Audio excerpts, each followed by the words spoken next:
High friends, welcome back to APGH all in one YouTube channel. ఈ video T20 world cup మ్యాచ్లకు సంబంధించి 12వ match Pakistan versus USA match చాలా అద్భుతమైన match. అందులో కూడా గ్రూప్ ఏకి సంబంధించి మన ఇండియాకి తర్వాత పాకిస్తాన్ మ్యాచ్ అయితే ఉంది. ఈ పరంగా ఈ మ్యాచ్ చాలా ముఖ్యమైనది. ఈ మ్యాచ్ కొలంబోలోని SSC stadium, Sinhalese sports club స్టేడియంలో మ్యాచ్ అయితే జరిగింది. ఈ స్టేడియంలో గ్రౌండ్స్, బౌండరీస్ అన్ని కూడా చాలా దూరంగా ఉంటాయి. గ్రౌండ్ చాలా పెద్ద బౌండరీస్ దూరంగా ఉంటాయి కాబట్టి కొంచెం బౌండరీలు సిక్స్ కొట్టడం కష్టంగానే ఉంటుంది. అందువల్ల ఫీల్డింగ్ పరంగా కూడా ఎక్కువగా సింగిల్స్, టూస్, త్రీస్ సింగిల్స్ అయితే ఎక్కువ వస్తుంటాయి. ఈ విధంగా ఫీల్డర్స్ కూడా ఫీల్డింగ్ చేయడం కొంచెం గ్రౌండ్ పెద్దది కాబట్టి అటు ఎక్కువగా పరిగెత్తాల్సిన అవసరం అయితే ఉంటుంది. ఈ విధంగా యూఎస్ఏ టాస్ గెలిచి బౌలింగ్ ఎంచుకున్నారు. పాకిస్తాన్ ఓపెనర్స్ గా సైమో, ఫర్హాన్ వచ్చారు క్రీజ్లోకి. యూఎస్ఏ మొదటి ఓవర్ బౌలర్ నేత్రా వాల్కర్ చాలా అద్భుతమైన బౌలింగ్ అయితే చేస్తుంటారు. యూఎస్ఏ తరపు నుంచి పాకిస్తాన్ మొదటి బౌలింగ్ అయితే నేత్రా వాల్కర్ ద్వారా పాకిస్తాన్ అయితే ఎదుర్కొంటుంది. ఒక ఓవర్ పుట్టేటప్పటికి 6 రన్స్, రెండో ఓవర్ బౌలింగ్ ఆదిలో, రెండో ఓవర్ పుట్టేటప్పటికి 19 రన్స్ వచ్చాయి. మూడో ఓవర్ బౌలింగ్ నేత్రా వాల్కర్, మూడో ఓవర్ పుట్టేటప్పటికి 32 రన్స్, నాలుగో ఓవర్ బౌలింగ్ వాన్షాక్విక్ అద్భుతమైన బౌలింగ్ అయితే చేస్తుంటారు. తను బౌల్ చేసిన ప్రతి ఓవర్కి వికెట్ తీసుకుంటానని తను ధీమాగా ఉంటారంట. దాదాపు ఏ మ్యాచ్ లో అయినా సరే అతను వికెట్ తీసుకోకుండా అయితే వెళ్ళేది లేదంట. అంత మంచి బౌలర్ చేస్తుంటారు. దాదాపు ఒక్కొక్క ఓవర్కి 2 వికెట్లు తీసుకునే అంత మంచి పరిస్థితి ఉన్న బౌలర్, చాలా మంచి బౌలింగ్ చేస్తుంటారు యూఎస్ఏ తరపు నుంచి. ఇలా 4 ఓవర్ పుట్టేటప్పటికి 38 runs, 5 over bowling Milind spin bowling చేస్తుంటారు. 5 ఓవర్ పుట్టేటప్పటికి 54 రన్స్, 6 ఓవర్ బౌలింగ్ వాన్షాక్విక్ ద్వారా సైమో 19 రన్స్, 17 బాల్స్ వద్ద నేత్రా వాల్కర్ క్యాచ్ పట్టగా అవుట్ అయ్యారు. ఈ విధంగా వాన్షాక్విక్ ఒక వికెట్ అయితే లభించింది. ఇక్కడ డ్రింక్స్ బ్రేక్ అయితే తీసుకున్నారు. క్రీజ్ లోకి సల్మాన్ వచ్చారు. సల్మాన్ వచ్చిన వెంటనే ఒక రన్ చేసి షయాన్ క్యాచ్ పట్టగా అవుట్ అయ్యారు. ఈ విధంగా పాకిస్తాన్ కెప్టెన్ ముందు మ్యాచ్ లో రన్స్ ఏమీ చేయలేదు, అలాగే ఈ మ్యాచ్ లో రన్స్ ఏమీ చేయకుండా అవుట్ అవడం జరిగింది. 6 ఓవర్ పుట్టేటప్పటికి 56 రన్స్, 2 వికెట్లు కోల్పోయింది పాకిస్తాన్. 6 బాల్స్ కి 2 వికెట్లు తీయడం జరిగింది. ఈ విధంగా తను చేసిన బౌలింగ్ అయితే చాలా బాగుంది అనిపించింది. వాన్షాక్విక్ ఒకే ఓవర్ 2 వికెట్లు తీయడం వల్ల పాకిస్తాన్ బాగా ఒత్తిడి గురించి చెప్పుకోవాలి. 7వ ఓవర్ బౌలింగ్ మోసినో, 7 ఓవర్ పుట్టేటప్పటికి 60 రన్స్, 2 వికెట్లు కోల్పోయింది పాకిస్తాన్. 8వ ఓవర్ బౌలింగ్ హర్మిత్, క్రీజ్ లో బాబర్ పర్హాన్ వచ్చారు. 8 ఓవర్ పుట్టేటప్పటికి 60 రన్స్, 2 వికెట్లు కోల్పోయింది పాకిస్తాన్. 9వ ఓవర్ బౌలింగ్ మోసినో, 9వ ఓవర్ పుట్టేటప్పటికి 75 రన్స్, 10వ ఓవర్ బౌలింగ్ ఆదిలో పర్హాన్ తన అర్ధ సెంచరీ పూర్తి చేసుకోవడం జరిగింది. ఈ విధంగా 51 రన్స్, 27 బాల్స్ కి 4 4 4 6 అయితే చేయడం జరిగింది. చాలా అద్భుతమైన బ్యాటింగ్ అయితే చేశారు. చాలా హిట్ బ్యాటింగ్ అనిపించింది. 10 ఓవర్ పుట్టేటప్పటికి 85 రన్స్, 2 వికెట్లు కోల్పోయింది పాకిస్తాన్. 7 ఇన్నింగ్స్ పూర్తయింది. 11వ ఓవర్ బౌలింగ్ హర్మిత్, 11వ ఓవర్ పుట్టేటప్పటికి 91 రన్స్, 2 వికెట్లు. 12వ ఓవర్ బౌలింగ్ మోసినో, 12వ ఓవర్ పుట్టేటప్పటికి 101 రన్స్, 13వ ఓవర్ బౌలింగ్ హర్మిత్. బాబర్ పర్హాన్ భాగస్వామ్యం 50 రన్స్ అయితే పూర్తి చేసుకున్నారు. చాలా బాగుంది అనిపించింది భాగస్వామ్యం. బాబర్ పర్హాన్ చేసే బ్యాటింగ్ విధానం కూడా బాగుంది అనిపించింది.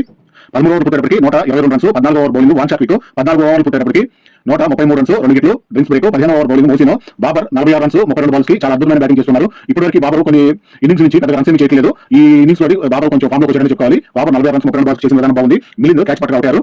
క్రీజ్ లోకి నవాజ్ వచ్చారు. 15వ ఓవర్ పుట్టేటప్పటికి 137 రన్స్, 3 వికెట్లు కోల్పోయింది పాకిస్తాన్. 16వ over bowling Harmeet, Farhan 13 runs catch out గా అవడం జరిగింది. 8 పెవిలియన్కి వెళ్లారు. క్రీజ్ లోకి షదాబ్ వచ్చారు. 16వ ఓవర్ పుట్టేటప్పటికి 145 రన్స్, 4 వికెట్లు కోల్పోయింది పాకిస్తాన్. 17వ ఓవర్ బౌలింగ్ నేత్రా వాల్కర్, 17వ ఓవర్ పుట్టేటప్పటికి 157 రన్స్, 4 వికెట్లు. 18వ ఓవర్ బౌలింగ్ ఆదిలో, 18వ ఓవర్ పుట్టేటప్పటికి 173 రన్స్, 19వ ఓవర్ బౌలింగ్ వాన్షాక్విక్ 4వ ఓవర్ బౌల్ చేస్తున్నారు. 3 ఓవర్లకి 2 వికెట్లు తీసి 19 రన్స్ అయితే ఇవ్వడం జరిగింది. షాదాబ్ 30 రన్స్, 12 బాల్స్ కి కీపర్ గౌస్ అద్భుతమైన క్యాచ్ పట్టగా అవుట్ అయ్యారు. తర్వాత వికెట్ కూడా అషరాఫ్ వచ్చిన వెంటనే నేత్రా వాల్కర్ క్యాచ్ పట్టగా అవుట్ అయ్యారు. క్రీజ్ లోకి ఉస్మాన్ వచ్చారు. షయాన్ 5 రన్స్ చేసి కీపర్ క్యాచ్ అవుట్ అయ్యారు. 20వ ఓవర్ బౌలింగ్ నేత్రా వాల్కర్ ద్వారా అవుట్ అవడం జరిగింది. షాహీన్, ఉస్మాన్ క్రీజ్ లో ఉన్నారు. 4 బాల్స్ మాత్రం మిగిలి ఉన్నాయి. ఉస్మాన్ ఈ రన్స్ ఏమీ చేయకుండా రన్అట్ గా వెళ్ళడం జరిగింది. 20 ఓవర్లు పూర్తయ్యేటప్పటికి 190 రన్స్ చేసి 9 వికెట్లను కోల్పోయింది పాకిస్తాన్. నేత్రా వాల్కర్ 1 వికెట్, వాన్షాక్విక్ 4 వికెట్లు తీయడం జరిగింది. చాలా అద్భుతమైన బౌలింగ్ చేస్తూ 4 వికెట్లు సాధించగలిగారు. Harshit 1 wicket, Mohsin 1 wicket. USA batting ద్వారా ఏం చేయగలుగుతుంది? బౌలింగ్ చాలా బాగుంది అనిపించింది. యూఎస్ఏ 191 రన్ చేరగా యూఎస్ఏ బ్యాటింగ్ ఓపెనర్స్ గా గౌస్, షయాన్ వచ్చారు. పాకిస్తాన్ 1వ ఓవర్ బౌలింగ్, 1వ ఓవర్ షాహీన్ 1 ఓవర్ పూర్తయ్యేటప్పటికి 9 రన్స్, 2వ ఓవర్ బౌలింగ్ షైమో రైట్ హ్యాండ్ స్పిన్నింగ్ చేస్తుంటారు. 2వ ఓవర్ పూర్తయ్యేటప్పటికి 20 రన్స్ వచ్చాయి. 3వ ఓవర్ బౌలింగ్ షాహీన్, 3వ ఓవర్ పుట్టేటప్పటికి 28 రన్స్, 4వ ఓవర్ బౌలింగ్ అబ్రార్, 4వ ఓవర్ పుట్టేటప్పటికి 32 రన్స్, 5వ over bowling Nawaz left hand spinner. Andries Gous 13 runs, 13 balls కి కెప్టెన్ సల్మాన్ క్యాచ్ పట్టగా అవుట్ అవడం జరిగింది. ఈ విధంగా యూఎస్ఏ ఒక వికెట్ అయితే కోల్పోవడం జరిగింది. క్రీజ్ లోకి మొనాకో వచ్చారు. 5వ ఓవర్ పుట్టేటప్పటికి 42 రన్స్, 1 వికెట్. 6వ ఓవర్ బౌలింగ్ అబ్రార్, 6వ ఓవర్ పుట్టేటప్పటికి 50 రన్స్, 1 వికెట్. పవర్ ప్లే పూర్తయింది. Drinks break. 7వ ఓవర్ బౌలింగ్ షదాబ్, 7వ ఓవర్ పుట్టేటప్పటికి 54 రన్స్, 8వ ఓవర్ బౌలింగ్ నవాజ్, 8వ ఓవర్ పుట్టేటప్పటికి 50 రన్స్, 1 వికెట్ కోల్పోయింది యూఎస్ఏ. 9వ ఓవర్ బౌలింగ్ షదాబ్ ద్వారా యూఎస్ఏ కెప్టెన్ మొనాకో 3 రన్స్ మాత్రమే చేసి 10 బాల్స్ ఆడి బౌలర్ షదాబ్ క్యాచ్ పట్టగా కాటన్ బౌల్ గా వెనుదిరగడం జరిగింది. క్రీజ్ లోకి మిలింద్ వచ్చారు. షయాన్ కూడా తనకి తోడుగా ఉన్నారు. మిలింద్, షయాన్ ఇద్దరు క్రీజ్ లో ఏమైనా అద్భుతం చేయగలుగుతారా చూద్దాము. 9వ ఓవర్ పుట్టేటప్పటికి 60 రన్స్, 2 వికెట్లు కోల్పోయింది యూఎస్ఏ. 10వ ఓవర్ బౌలింగ్ నవాజ్, 10వ ఓవర్ పుట్టేటప్పటికి 68 రన్స్, 2 వికెట్లు. 7 ఇన్నింగ్స్ పూర్తయింది. 11వ ఓవర్ బౌలింగ్ షదాబ్ ద్వారా షయాన్ 49 రన్స్, 34 బాల్స్ కి 1 రన్ చేస్తే హాఫ్ సెంచరీ పూర్తయ్యేది. జస్ట్ మిస్ అయ్యారు. షాహీన్ క్యాచ్ పట్టగా అవుట్ అవడం జరిగింది. మంచి బ్యాటింగ్ అయితే చేస్తున్నారు ఇప్పటివరకు. క్రీజ్ లోకి శుభం వచ్చారు. 12వ ఓవర్ బౌలింగ్ తారీఖు 12 ఓవర్లో పూర్తయ్యేటప్పటికి 80 రన్స్, 3 వికెట్లు. 13వ ఓవర్ బౌలింగ్ షదాబ్ 4వ ఓవర్ బౌల్ చేస్తున్నారు. 3 ఓవర్లకి 13 రన్స్ ఇచ్చి 13వ ఓవర్ పూర్తయ్యేటప్పటికి 92 రన్స్, 3 వికెట్లు. 42 బాల్స్ కి 99 రన్స్ కావాలి యూఎస్ఏ గెలుపు కోసం. పెద్ద కష్టమైన టార్గెట్ ఏం కాదు. వికెట్లు ఉన్నాయి కాబట్టి వీళ్ళు కొట్టగలిగితే 99 రన్స్, 42 బాల్స్ అనేది అంత కష్టమైన కాదు. 14వ ఓవర్ బౌలింగ్ తారీఖు డ్రింక్స్ బ్రేక్ అయితే తీసుకున్నారు. 14వ ఓవర్ పూర్తయ్యేటప్పటికి 99 రన్స్, 3 వికెట్లు. 15వ ఓవర్ బౌలింగ్ అబ్రారు, 15వ ఓవర్ పూర్తయ్యేటప్పటికి 111 రన్స్, 3 వికెట్లు. 30 బాల్స్ కి 80 రన్స్ కావాలి గెలుపు కోసం. ఇక్కడ కొంచెం కష్టంగా అనిపించేట్లుగా మారింది. 16వ ఓవర్ బౌలింగ్ తారీఖు మిలింద్, శుభము భాగస్వామ్యం 50 రన్స్ పూర్తయింది. ఇక్కడ వీరిద్దరు చేసిన భాగస్వామ్యం బాగుంది అనిపించింది. తారీఖు మిలింద్ శుభంలా భాగస్వామ్యాన్ని చీల్చే విధంగా తారీఖు చేసిన బాల్ కి మిలింద్ 29 రన్స్, 22 బాల్స్ కి షాహీన్ క్యాచ్ పట్టగా అవుట్ అయ్యారు. 17వ ఓవర్ బౌలింగ్ అబ్రారు, క్రీజ్ లోకి సంజయ్ వచ్చారు. వచ్చిన వెంటనే క్లీన్ బౌల్డ్ వెళ్ళడం జరిగింది. క్రీజ్ లోకి హర్మిత్ వచ్చారు. 17 ఓవర్ పూర్తయినప్పటికీ 130 రన్స్ 5 వికెట్లు. 18 over bowling Shaheen, 19 over bowling Tariq 4 ఓవర్లు బౌల్ చేయడానికి వచ్చారు. 3 ఓవర్లు 24 రన్స్ వికెట్ తీశారు. హర్మిత్ 6 రన్స్ చేసి నవాబ్ క్యాచ్ పట్టగా అవుట్ అయ్యారు. మౌసిన్ వచ్చిన వెంటనే క్లీన్ బౌల్ అవుట్ అయ్యారు. ఇలా 3 వికెట్ తర్వాత వెంటనే వికెట్లు అయితే పడుతున్నాయి. వాన్షా క్విక్ క్రీజ్ లోకి వచ్చారు. ఇప్పటివరకు వాన్షా క్విక్ తన బౌలింగ్ లో 4 వికెట్లు తీశారు పాకిస్తాన్. ఇప్పుడు బ్యాటింగ్ ద్వారా ఏమైనా చేస్తారని చూద్దాము. 12 ఓవర్ పూర్తయినప్పటికీ 152 రన్స్ 7 వికెట్లు కోల్పోయింది యూఎస్ఏ. 20 ఓవర్ బౌలింగ్ షాహీన్ తన 4 ఓవర్ బౌల్ చేయడానికి వచ్చారు. 3 ఓవర్లకి 40 రన్స్ ఇచ్చారు. శుభం అర్ధ సెంచరీ 50 రన్స్ 28 బాల్స్ పూర్తి చేస్తున్నారు. శుభం అద్భుతమైన బ్యాటింగ్ చేస్తున్నారు.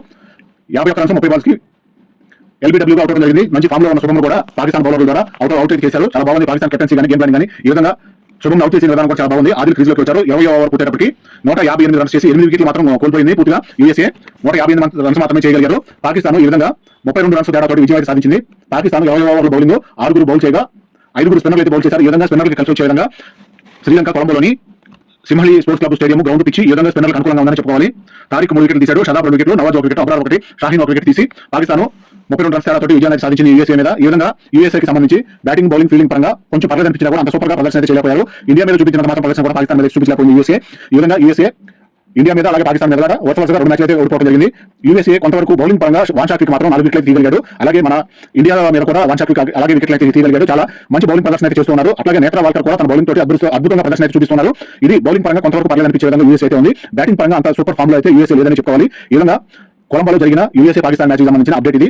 మ్యాచ్ లో ఎక్కువగా పిచ్ల మీద ఫాస్ట్ బౌలర్ల కంటే కూడా స్పిన్నర్లకు ఎక్కువ అనుకూలంగా వస్తున్నాయి. క్యాచ్లు అవుట్ అవడం కానీ లేదంటే ఏదో ఒక విధంగా రన్స్ తక్కువ రావడం కానీ ఫాస్ట్ బౌలర్లు రన్స్ ఎక్కువ ఇస్తున్నారు, వికెట్ తక్కువ ఇస్తున్నారు. ఈ విధంగా ప్రతి మ్యాచ్ లో కూడా స్పిన్నర్ల ద్వారానే అద్భుతాలు అయితే జరుగుతున్నాయి. బ్యాటర్లు ఎక్కువగా రన్స్ చేయడానికి చాలా ఇబ్బంది పడుతున్నారని చెప్పుకోవాలి. బౌలింగ్ ప్రదర్శన అయితే చాలా బాగుంది. ఈ వరల్డ్ కప్ మ్యాచ్ అన్నింటిలో కూడా బ్యాటర్ల కంటే కూడా బౌలర్లు ఎక్కువ మంది మంచి ప్రదర్శన అయితే చూపిస్తూ ఎక్కువ వికెట్లు అయితే తీస్తూ తక్కువ రన్స్ అయితే ఇస్తున్నారు. ఈ విధంగా రన్ రేట్ పరంగా కూడా పాకిస్తాన్ 2 ఆల్రెడీ నెదర్లాండ్ మీద మ్యాచ్ అయితే గెలిచి ఉంది. అలాగే ఇప్పుడు పాకిస్తాన్ యూఎస్ఏ మీద కూడా మ్యాచ్ గెలిచింది. కాబట్టి రాబోయే 15వ తారీఖు అయితే పాకిస్తాన్ ఇండియాకి మంచి మ్యాచ్ అయితే రాబోతుంది. దాని గురించి అప్డేట్ కూడా నేను త్వరలో అందించే ప్రయత్నం చేస్తాను. ఇది ఈ రోజు వీడియో ఇంతటితో ముగిస్తున్నాను. థాంక్యూ, ధన్యవాదాలు.